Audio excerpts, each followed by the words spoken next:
Buongiorno, dobro jutro, guten Morgen, buondì, ue us rovini la giornata.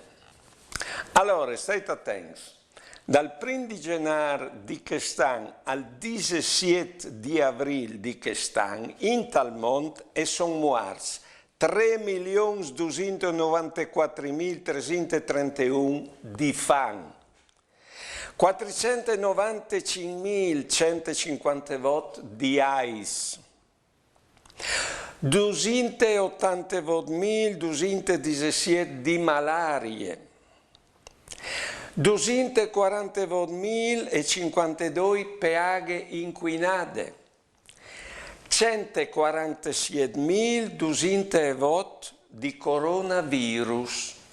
Allora, quindi pensare prima di tutto ai sistemi di informazione che vengono, perché cada noi ogni sera vengono muerti per regione, i muerti in Italia, in Francia, in Spagna, in Inghilterra, in America, ma non vengono i muerti di fame, di AIDS e via in davanti, si capiscono?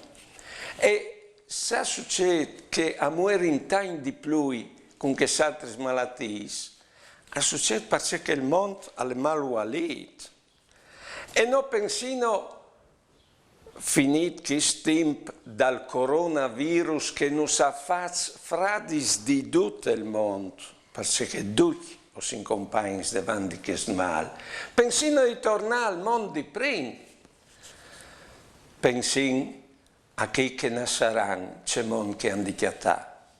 E non stiamo pensando a me, ai muerti, ma pensiamo ai muerti per via di fare un mondo differente, migliore.